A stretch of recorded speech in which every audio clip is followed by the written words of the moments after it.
Comme je disais tout à l'heure, j'ai la chance de m'adresser à vous 4 fois aujourd'hui. Cet après-midi, on va rire, on va avoir du fun. Là, c'est mon 5 minutes plus dark. C'est mon pire faire la vie. Puis il y a environ probablement 10 personnes dans le monde qui connaissent cette histoire-là. C'est la première fois que j'en parle publiquement. Puis ça commence en juillet 2013. En juillet 2013, c'est les premiers symptômes. Ça faisait 2-3 ans que je travaillais professionnellement dans les communications, que je travaillais chez Musique Plus, que j'étais vu comme une vedette montante dans mon cercle d'amis universitaires, comme le gars de l'Internet déjà un peu. Puis je travaillais beaucoup. J'avais jamais frappé de mur dans la vie. T'sais. J'avais toujours été invincible, que ce soit dans le sport, dans ma manière de gérer mes relations personnelles. Puis en juin 2013, les gens dans mon entourage ont commencé à agir drôlement. À me dire, voyons Fred, es-tu sûr que ça va? Il me semble qu'on te reconnaît plus. T'sais.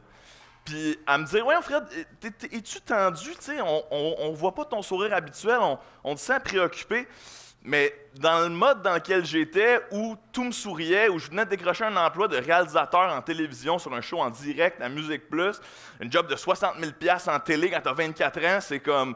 Pour moi, c'était plus que je pouvais gérer, mais c'était pas assez. J'étais encore plus invincible, puis j'ai flirté avec, bon, l'épuisement émotionnel, l'épuisement professionnel, mais la psychose, la maladie mentale, l'espèce de zone grise où tu perds contact avec la réalité, puis c'est la chose la plus épeurante au monde, je le souhaite à personne, quand tu te reconnais plus toi-même. Puis, il fut un moment où j'ai perdu tous mes contrats professionnels, où la plupart de mes amis, ils ne pouvaient plus me sentir parce que je n'étais plus la personne qu'ils connaissaient, où seuls les membres de ma famille proche sont restés avec moi. Puis, j'ai tout perdu, tout le capital que j'avais accumulé dans ma vie, que ce soit professionnel, humain et monétaire. J'ai vendu mon condo, j'ai redéménagé chez ma mère à 24 ans dans un sous-sol où ton ancienne chambre est maintenant une pièce de grenouille où il y a des toutous partout. Et là, j'avais rien. J'étais convaincu que plus jamais de ma vie je travaillerais dans les médias. Plus jamais de ma vie je ferais de quoi de créatif. Ça a été difficile, pas juste pour l'aspect professionnel, mais parce que j'ai pensé m'enlever la vie. Puis, à chaque fois qu'une personnalité publique parle de maladie mentale, puis j'ai toujours un peu de difficulté parce que je trouve des fois que c'est mal incarné, puis ça me manque d'authenticité, puis qu'on fait un spectacle de ça.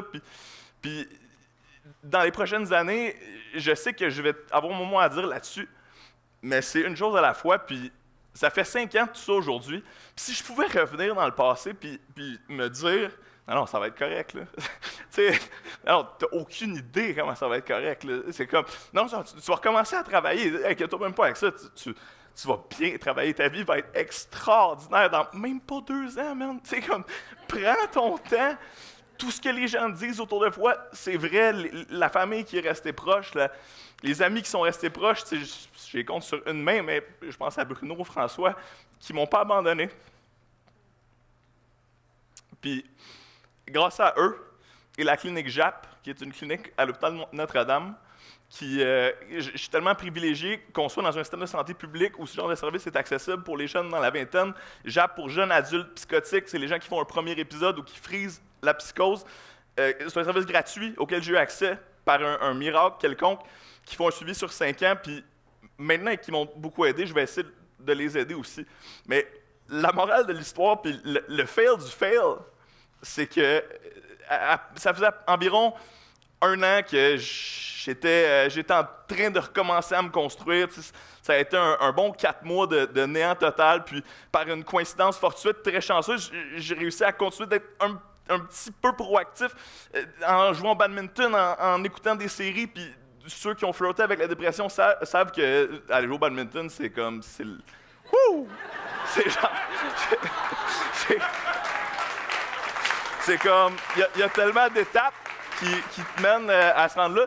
Mais bref, par une coïncidence fortuite, je me suis fait offrir d'animer un show de wakeboard, un événement extérieur, puis j'ai renoué avec le micro, j'ai renoué avec une reconnaissance professionnelle, avec des nouveaux amis, des gens qui ne me connaissaient pas vraiment avant, donc qui m'ont redonné confiance. Puis depuis non seulement j'ai réussi à construire tout ce que j'avais perdu, qui n'était pas grand-chose dans le fond, mais j'ai beaucoup appris. Puis le fail du fail, c'est environ 1 an après, lorsque j'étais en train de me reconstruire. Un de mes bons amis disait « Ouais, Fred, tu sais, je suis content de te revoir, tout ça. Je dis, ah, moi aussi, j'ai beaucoup appris. » Puis j'ai beaucoup appris, tu sais.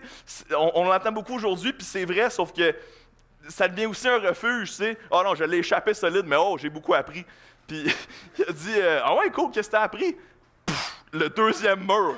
Genre, qu'est-ce que j'ai appris, genre? Qu'est-ce que j'ai appris de cette idiotie totale? Ben là, avec le recul d'aujourd'hui, ben j'ai appris la base. Mais il fallait que je l'apprenne. La base, que c'est important de dormir 8 heures par jour, on essaye. 3 repas par jour, de prendre du temps sur soi. Je suis le workaholic que j'ai toujours été, je suis le dynamique que j'ai toujours été, mais des fois, je passe 1 heure ou 2 à rien faire, ce qui est tellement important dans une vie. Puis ça me prenait peut-être ce mur-là pour m'en rendre compte. Je suis reconnaissant de l'avoir vécu aussi tôt. Walt Disney disait que c'est important d'avoir un gros échec quand tu es jeune si tu veux te rendre loin parce que c'est beaucoup plus rapide à reconstruire, puis tu as appris c'est quoi être en bas de l'échelle. Bref, je suis surtout reconnaissant des gens qui sont restés avec moi tout ce temps-là, ma femme est proche et mes amis proches, à la clinique JAP qui m'a supporté pendant 5 ans, puis j'espère que mon parcours va servir éventuellement à d'autres. Puis sur ça, buvez du vin et soyez heureux.